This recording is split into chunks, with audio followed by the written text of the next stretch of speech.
Olá pessoas, eu sou o professor Keiler e você está no canal H de História. Já que você chegou por aqui, aproveite e se inscreva no canal, badala também o sininho para ficar por dentro de tudo que rola por aqui. Curte também o vídeo, aproveita e vai lá nos outros vídeos, conheça o canal.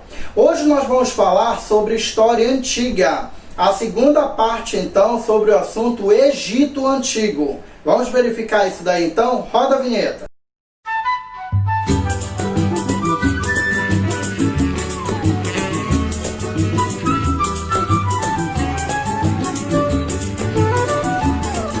Nessa primeira parte sobre o Egito Antigo, nós vamos falar basicamente da questão política, como é então que o Egito Antigo se organizou nessa estrutura política.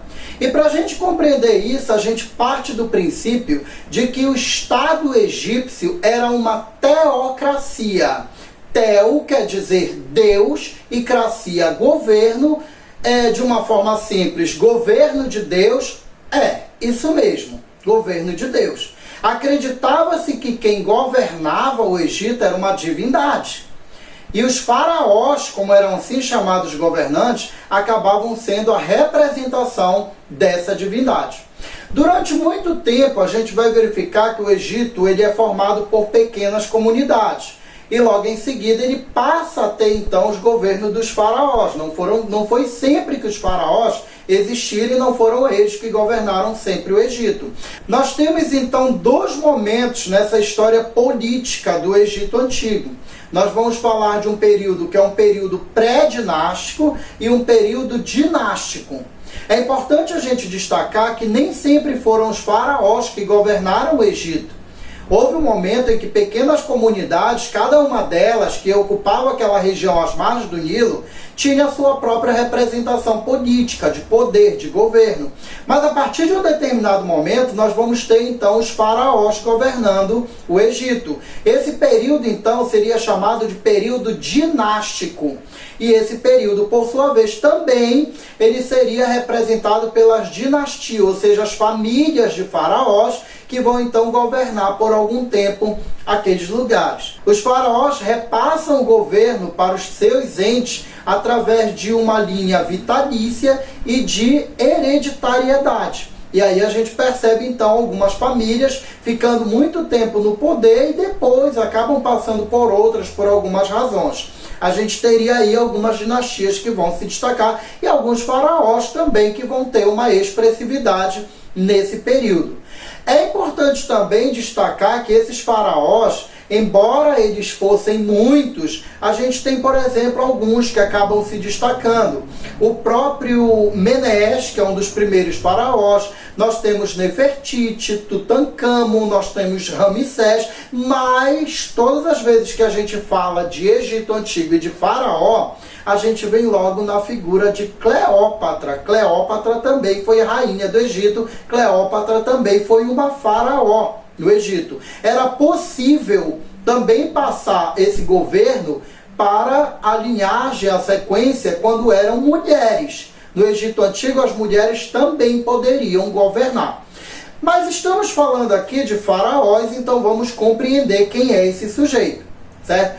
Ele é aquele que está na supremacia de todos. Ele é o topo da pirâmide social e ele é uma espécie suprema de governante. Ele tem um caráter divino, ele é considerado um ser divino. Ele é filho do sol, do deus Ra. O deus Ra é aquele a quem os egípcios atribuem a criação do mundo e a origem da vida. Então o faraó é simplesmente esse sujeito, ou melhor, filho desse sujeito, o filho de Ra. Ele teria também, em alguns casos, a encarnação do deus, basicamente do deus Horus, que é então um dos deuses que fazem parte da mitologia egípcia, que representa exatamente o bem, assumindo o controle, assumindo o trono, assumindo o governo e derrotando o mal. Ele vai concentrar os poderes em nome de toda essa divindade, ele se torna uma pessoa super diferenciada e vai concentrar o poder nas suas mãos. O faraó é responsável por governar, é ele quem governa o Egito, é ele quem toma as decisões, é ele quem administra, é ele também quem cria as leis. Uma outra atribuição do faraó, ele será responsável em criar as leis, em legislar, é ele que aplica a justiça. A justiça do faraó é uma justiça também divina, não esquece, tá? Teocracia, governo divino, isso é muito importante. É ele que administra a produção agrícola, a pecuária, ela tem todo um olhar atento desse faraó.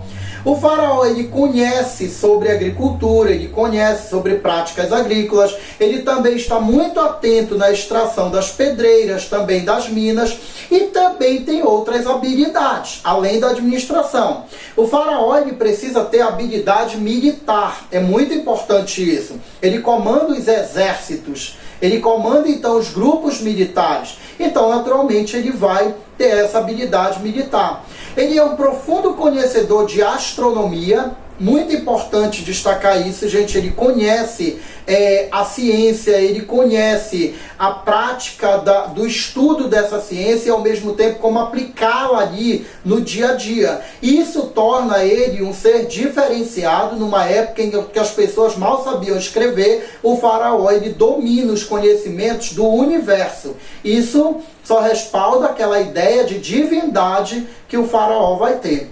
E a gente verifica que o faraó, ele também é uma figura super diferenciada, porque ele sempre vai estar ostentando riquezas. Ele sempre vai estar ostentando uma grande quantidade de elementos que o tornam super diferenciado em termos de poder econômico. Ele anda coberto de metais preciosos, ele tem então todo um luxo ao seu redor, mas a gente verifica que esses são elementos que apenas o diferenciam dos outros seres, mas ele passa a ter responsabilidade de um governante pleno.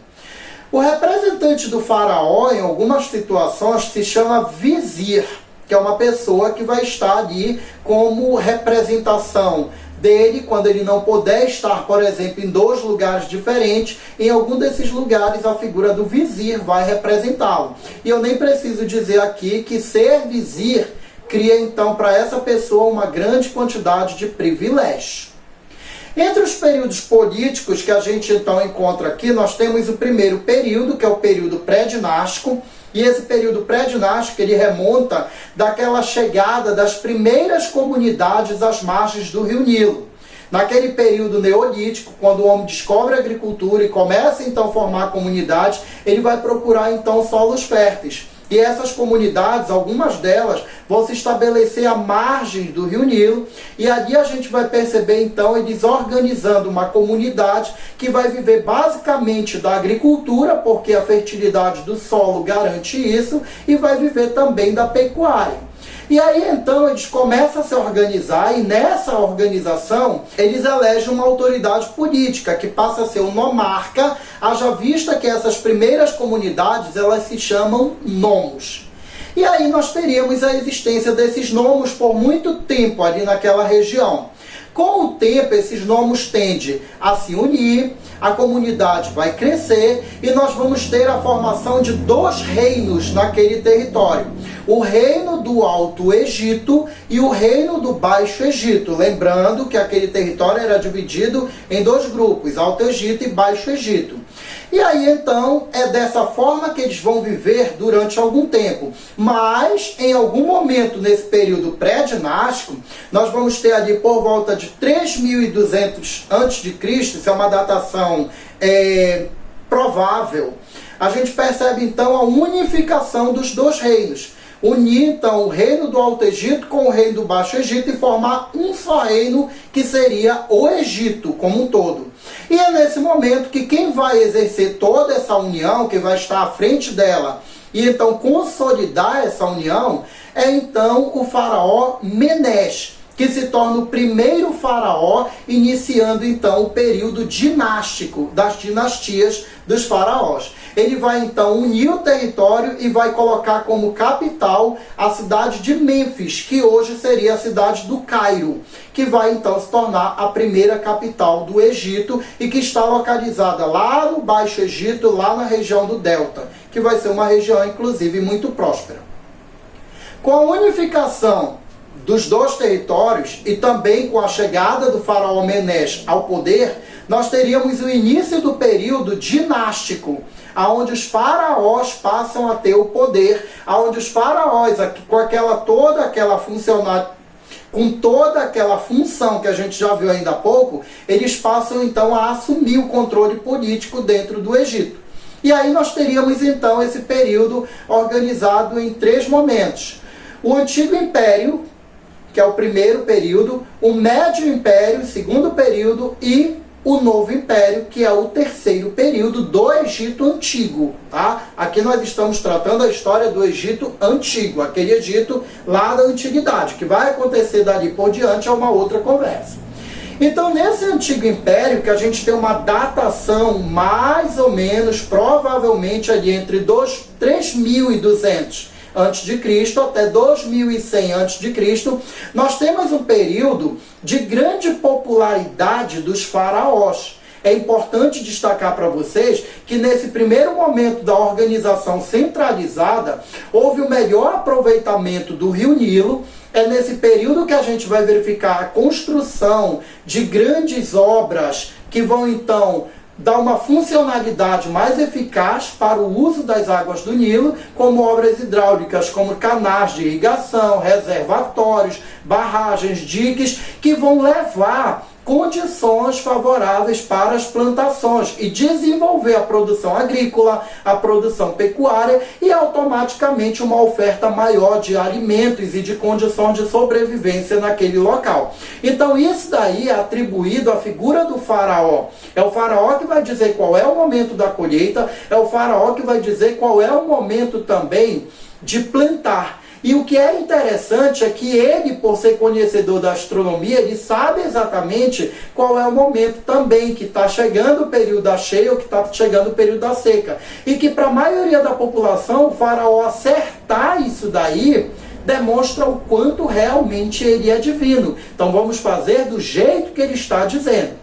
Essa estabilidade da produção, que cria uma prosperidade no Antigo Egito, ela é uma estabilidade que ela vai existir mais em um lugar do que no outro. Ela vai existir muito mais lá no Baixo Egito, onde tem um delta, onde há uma região mais fértil, onde há uma região com maiores terras banhadas por rios e que vai favorecer naturalmente aquele local.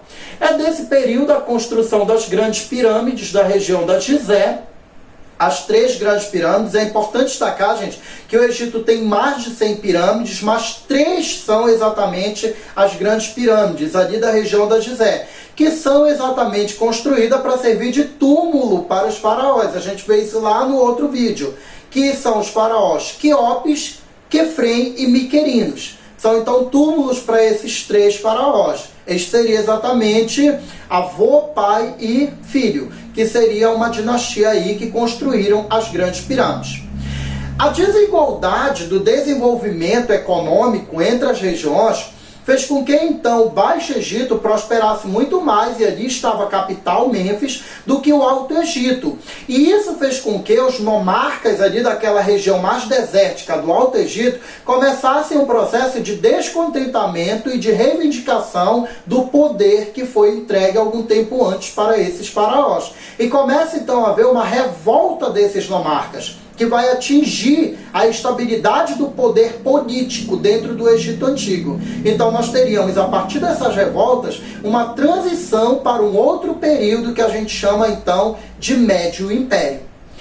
Nesse período de Médio Império, a gente vai verificar que ele está por volta ali de 2100 a.C. até 1580 a.C., lembrando sempre que isso é uma data prevista, provável. E que a gente percebe que começa a partir do momento em que toda aquela instabilidade do poder político ela é resolvida. Nós temos finalmente, a partir dali do início do Médio Império, aquele problema que está lá no final do Antigo Império, ele acaba. Aquela disputa de poder com os nomarcas, ela vai então encerrar. E aí nós temos a tomada do poder pelos faraós, essa retomada desse poder, ela vai então estabilizar, e para evitar novos problemas, a capital deixa de ser Mênfis e vai passar agora a ser a cidade de Tebas. E os faraós, por sua vez, eles vão criar toda uma estrutura burocrática nesse período que garante o desenvolvimento muito mais do que seria exatamente naquele período anterior. Então eles vão tentar ali organizar o Estado. É um período em que os escribas vão ser muito necessários. A gente percebe que nessa burocratização do Estado e nessa nova organização, nesse novo empenho que o Estado vai ter de organizar tudo, os escribas serão extremamente valorizados, eles serão extremamente necessários para essa organização. E aí então nós vamos ter um período ali relativamente de paz, um período de estabilidade, que vai ser interrompido pela invasão dos Hicsos, um povo de origem asiática, que vai atravessar os desertos e vai chegar então ali no Egito, dominando o Egito por algum tempo. E essa invasão dos Hicsos vai ser facilitada porque eles detinham artes da guerra que até então os faraós desconheciam. Por exemplo, eles já dominavam o ferro, que tornava as armas deles muito mais eficientes, que era uma coisa que os faraós, por exemplo, não haviam desenvolvido, não haviam armas de ferro com essa potencialidade dentro do Egito, mas os Hicsos também utilizavam cavalos, o que facilitava naturalmente o confronto em qualquer localidade onde eles chegavam, e muito mais interessante, eles já utilizavam aqueles carros de guerra, que a gente chama lá no Império Romano de bigas. Isso daí, o uso de cavalos e também desses carros de guerra facilitam a travessia pelo deserto, e eles vão chegar então naquela localidade onde fica o Egito e vão dominar com mais facilidade, porque a viagem pelo deserto seria mais rápido e com menos desconfortos que teriam qualquer outros que tentassem fazer o mesmo. Durante o período em que os Hicsos estiveram ali, eles dominaram os egípcios, mas de uma certa forma eles trouxeram alguns benefícios, porque essa arte da guerra que os Hicsos tinham, ela vai ser incorporada pelos egípcios. E a gente vai verificar então que em um dado momento eles vão então ter condições de expulsar os Hicsos dali com táticas de guerras, com armas e ao mesmo tempo todo um esquema de guerrear que são aprendidos pelos próprios Hicsos com a convivência ali no território. É desse período também que os hebreus vão chegar ali no Egito, e quando os hebreus chegam ali, eles vão viver durante mais ou menos uns 400 anos ali naquela região, e vai ter toda uma história do povo hebreu ali no Egito, que é contado lá na Bíblia Sagrada, no livro de Êxodo, que conta toda essa história. Por volta ali de 1580, nós temos finalmente a expulsão dos Hicsos do território. E com a expulsão dos Hicsos, termina então o período que a gente chama de Médio Império e começa o Novo Império, a partir de 1580. E vai ali por volta de 70 a.C. A gente percebe então que já é um período que o Império Romano, inclusive, começa a se gestar. E nesse período do Novo Império, nós temos então o momento auge do militarismo do Egito Antigo. Eles vão expulsar os Hicsos e com tudo aquilo que eles aprenderam de artes da guerra, eles vão desenvolver uma expansão territorial. E nessa expansão eles vão dominar territórios, eles vão subjugar povos, eles vão explorar produtos de várias regiões. Isso é muito importante, gente, porque isso significa também uma prosperidade econômica para o Egito Antigo.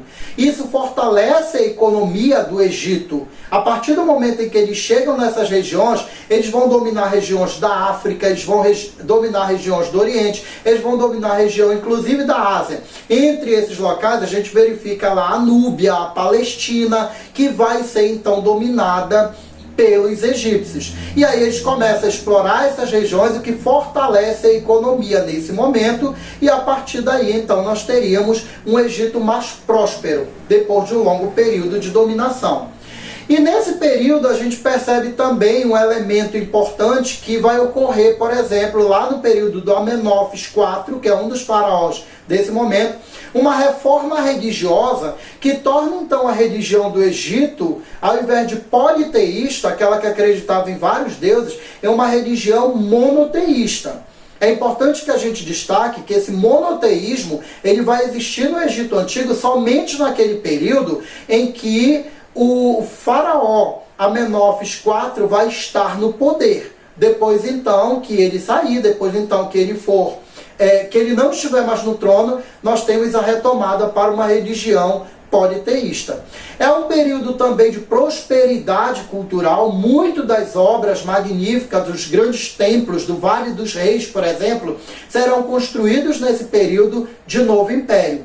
Mas a gente percebe que algumas disputas políticas entre as dinastias, elas vão ao longo do tempo enfraquecendo politicamente e ao mesmo tempo criando uma estrutura bem desorganizada no que tange a estrutura militar, e que vai facilitar então o enfraquecimento do Egito Antigo, acabando então em torná-lo muito vulnerável a invasões. Nós vamos ter então aí, a partir de um determinado momento, uma série de invasões e de dominação de povos que vêm e dominam o território, o povo egípcio. Começa ali quando os assírios vão chegar aqui e dominar o território. Depois dos assírios, durante um longo tempo, virão os persas. Depois vem o Alexandre o Grande da Macedônia, depois virão os romanos, e aí depois, gente, lá num outro período, já passando a antiguidade, já vem a dominação árabe no Egito, e até a Inglaterra vai dominar o Egito lá no século XIX. É importante destacar que o Egito hoje ele tem muito da cultura árabe por conta da dominação dos árabes durante um longo tempo naquela região, mais tarde dominado pelos ingleses. E a gente chega ao Egito no que ele é hoje, mas dando esse grande salto. A gente está falando do Egito na antiguidade, especificamente nessa parte política. Eu espero sinceramente que vocês tenham gostado desse vídeo e aproveitem, curtam aí, inscrevam-se no nosso canal, compartilhem com seus amigos e prestigiem então os nossos trabalhos, os nossos vídeos que estão sendo divulgados aqui. O canal H de História agradece mais uma vez. Valeu!